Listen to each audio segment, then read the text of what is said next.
Hello दोस्तों, once again I am coming again coming.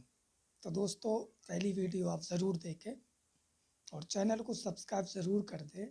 क्यों कर दें इसकी वजह मैं आपको बाद में बताऊंगा इस फिर 5 मिनट की वीडियो में। दोस्तों, फिर मैंने क्लास ज्वाइन की और मैं तैयारी करने लगा। तो दोस्तों, मैं बात कर रहा हूँ, जिसने पहली वीडियो नहीं देखी वो उसको देख लें कि जो व्यक्ति छोटी सी नौकरी कर रहा है और जिस व्यक्ति की यूपीएससी की तैयारी करना है, उसका लक्ष्य यूपीएससी है या सिविल सर्वेंट बनना है, एक छोटी नौकरी के साथ बड़ी नौकरी करना कितना कठिन हो जाता है जब आपको पर्याप्त साधन न मिले। किसके साधन? आपके पास पर्याप्त साधन ना हो, आर्थिक स्थिति आपकी मजबूत ना हो, फैमिली प्रॉब्लम्स हों, उन समस्त कंडीशन के बीच आपके मन में जो द्वंद्व चलता है, उस द्वंद्व को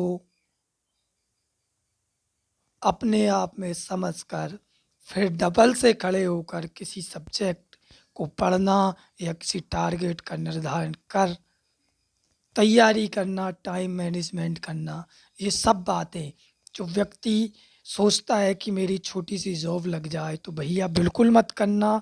उससे अच्छा आप घर की कोई छोटा सा बिजनेस स्टार्ट कर देना, क्योंकि आपका मानसिक संतुलन जब बिगड़ जाएगा तो आप ना घर के रहोगे ना घाट के। तो मैं मेन मुद्दे की बात करता हूँ।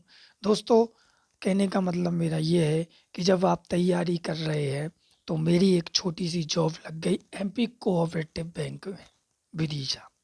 वहाँ मैं पहले ऑपरेटर, फिर मुझे जो कंट्रोल की दुकान होती है एज ए सेल्समैन दे दिया गया। मुझे रिजल्ट आया, मिलना थी दूसरी जगह पर, किसी कारणवश या मेरे जो भी सीनियर थे उन्होंने उनके कंफर्ट जोन के हिसाब से मुझे जॉब दे दी। फिर बात यह है कि मैं उस जॉब में ऐसा हिलगा या ऐसा उलझा कि मैं अपने आप को भी समय नहीं दे पाता, ना मैं अपने आप को कभी माफ़ कर पाता हूँ, क्योंकि मेरा जो समय था वो बहुत मूल्यवान था। और उस नौकरी के साथ साथ मैं जो कोचिंग पढ़ाता था वो सभी व्यर्थ में चली गई। और चली गई तो लोग, मैं तो तैयारी कर रहा था यूपीएससी की और कर भी रहा हूँ टूटी फूटी। चल रहा है सब कुछ और बनकर भी हम लौटेंगे। अभी धैर्य रखो जलने वालों, हम आपको और जलाएंगे। लेकिन दोस्तों, मैं उनसे कहना चाहूँगा जो तैयारी कर रहे हैं या जो व्यक्ति सोच रहा है कि यूपीएससी की और मैं साथ में कांस्टेबल बन जाऊँ और फिर मेंटेन करके, तो फिर आप ओवर एज हो जाओगे। या तो कांस्टेबल चुन लो, उसी में अपना जीवन व्यतीत करो।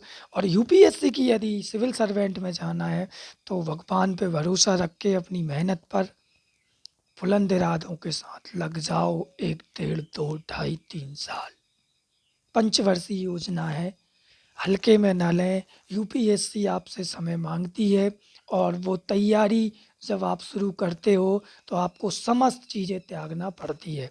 मैंने भी कोशिश की, फिर मेरी छोटी सी नौकरी लग गई क्योंकि मेरी अर्थव्यवस्था बहुत ही ज़्यादा खराब हो रही थी। इतनी कि अब मैं आपको बता नहीं सकता, क्योंकि ज़िम्मेदारियाँ समस्त मेरे ऊपर आ गई। मैं रहता था शहर में और फिर मैंने शहर से रूम खाली किया, किराए से रहता था और मैं घर शिफ्ट हो गया क्योंकि वो जॉब मेरे गांव के पास में थी। फिर मैं उसको करने लगा तो मेरी जो बॉडी लैंग्वेज है वो भी ख़राब हो चुकी। बॉडी लैंग्वेज ख़राब क्यों हो गई? क्योंकि वहाँ, मैं उन्हें गलत नहीं कहूँगा क्योंकि उनका वातावरण ही ऐसा है, जो गांव के जो बेचारे पिछले निचले स्तर के जो लोग हैं, उन्हें ना तो बात करने की तमीज़ है, सीधी गाली बकते हैं। वो तो आप होंगे कोई आईएएस आईपीएस के स्टूडेंट, वो नहीं देखते, उनका तो हक है, उन्हें लेना पड़ेगा, वो नहीं समझते उन चीज़ों को। तो मध्य प्रदेश, और उसमें सैलरी बिल्कुल नहीं है। तो हाँ, एक बात और कह दूं, कहीं मामा देख लें तो शिवराज सिंह चौहान जी समझ, जूनियर सेल्समैन या सेल्समैन है, वो चोर नहीं है, उनकी भी सैलरी बढ़ा दो। 6,000 और 8,000 से कुछ नहीं होता उनका। तो ये समस्त बातें उनके लिए कहना चाहूँगा। दोस्तों, जो यूपीएससी की तैयारी कर रहा है वो इसको हल्के में ना ले, पंचवर्षीय योजना लेके चले। लोग आपका हंसी मजाक सब उड़ाएंगे, मेरी भी उड़ाने लगे। जो लोग गांव में भी पहले मुझसे कहते थे मेरे पापा जी से भी मेरी तारीफ़ करते थे कि लाल तो आपका है, बाकी सब तो गधा। और रियल में जब उन्हें लगा कि ये तो सेल्समैन बन गया, इसके दम नहीं है कुछ भी और इसकी तो आर्थिक परेशानियाँ भी इतनी हो गई तो लोग मेरा फ़ोन भी नहीं उठाते और मुझसे बचने की कोशिश करते हैं। तो ये सब बातें वक्त बताएगा, ईश्वर खुद पता है क्या करना है। तो अब मैं यूपीएससी की तैयारी कर तो रहा हूँ लेकिन उन्हें नहीं है पता, मैंने उनसे कह दिया, मैंने तो छोड़ दी और यही सत्य है। अब वही लोग मेरा मजाक उड़ाते, कहा भैया तू कलेक्टर की तैयारी कर रहा तो अब जहाँ के करन लगो। अरे भैया हम पहले ही मैंने कर रहे थे, माँ बाप का पैसा बर्बाद कर गए और घरे आ गए। तो ये सब बातें आपके साथ भी होंगी। यदि जो व्यक्ति वास्तविकता में यूपीएससी की तैयारी करना चाह रहा है वो अपने माइंड में सेट कर ले कि वो एक शासक है, दूसरा उसका सिलेबस, तीसरा उसे समय देना, चौथा निरंतर आज पढ़ा उतना ही कल पढ़ना है, उतना ही परसों पढ़ना है। सिलेबस के टॉपिक अपने माइंड में रखें, कोई कितनी आलोचना करे उनसे बिल्कुल भी ना घबराए, सबकी होती है। ईश्वर को पता है आप क्या कर रहे हो। आपकी आर्थिक तंगी है, किसी के सामने रोज ना मत रहो, जो होगा वो देखा जाएगा। सुदामा तो अभी हम नहीं हुए, क्या पता हमारा चैनल भी चल जाए तो हम यूट्यूब से भी पैसे कमाने लगें, क्योंकि पढ़े लिखे लोगों को अवसर बहुत है। तो जो व्यक्ति मैं कहना चाहूँगा जो यूपीएससी की तैयारी कर रहा है वो कचरे में ना पड़े, वो आईएएस है, वो बन जाएगा, लेकिन या वो बन जाएगी, लेकिन उसे अपने दिमाग में अपने आप को शासक समझना पड़ेगा, अपने आप को प्रशासनिक अधिकारी समझना पड़ेगा, पैसे अभी से निर्णय लेने पड़ेंगे खुद के लिए और अपने आप को झोंक देना पड़ेगा। तैयारी तो तभी होगी, उसका कॉन्फिडेंस बोलेगा कि भैया मुझे बनना क्या है। इसलिए आईएएस पीएससी की तैयारी करने वालों से मैं यही कहूँगा कि भैया आप आईएएस पीएससी की तैयारी कर रहे हो तो घर की आर्थिक स्थिति को देखते हुए करें। यदि आपकी आर्थिक स्थिति इतनी खराब है कि आपके घर का आटा खत्म हो सकता है तो आप एक छोटी सी जॉब भी ज़रूर ले लें, क्योंकि यहाँ सफलता के चांस कम है।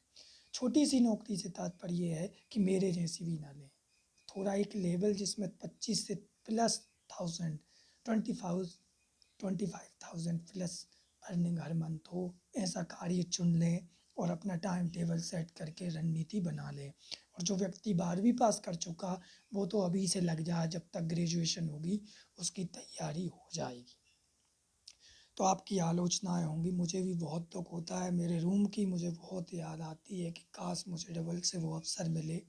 हालांकि मिला था, मेरे माँ बाप ने कर्ज करके जो भी समस्याएं थी उनकी उन्होंने मुझे पढ़ाया है, कभी नहीं कहा। लेकिन बात यह है कि जब जिम्मेदारी आती है तो फिर पढ़ने का मन नहीं लगता, क्योंकि आप ही वो व्यक्ति हो जो पीछे पूरे परिवार को खींचोगे।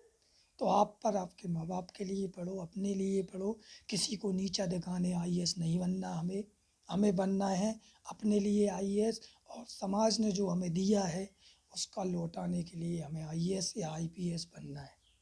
हमें इसलिए नहीं बनना बेटा देखूंगा, यदि मैं बन गया नहीं आईएएस तेरे का हाथ में जब ऐसी भावना ना रखें, बदले की भावना ना रखें, आप नहीं बन पाओगे। आप एक समाज सुधारक के रूप में अपने आप को सोचें, जो गलत हो रहा है वहाँ बोलें, अपने आप की नियति अच्छी रखें, नैतिक और चरित्र पर विशेष ध्यान रखें। आपका चरित्र अच्छा है तो आपको एक अच्छा शासक बना सकता है। तो नेक्स्ट वीडियो में हम फिर मिलेंगे। केवल ये जल्दी जल्दी में था, आपके कुछ समझ आया होगा, कुछ नहीं आया होगा, तो फिर किसी वीडियो में मिलेंगे। धन्यवाद। प्लीज़ आपसे निवेदन है पहले चैनल को सब्सक्राइब कर दो, इसी का पार्ट मैं बनाऊंगा आईएएस आईपीएस की तैयारी कौन करे कौन ना करे, घर की जिम्मेदारियां और नौकरी के साथ तैयारी। Thanks for watching.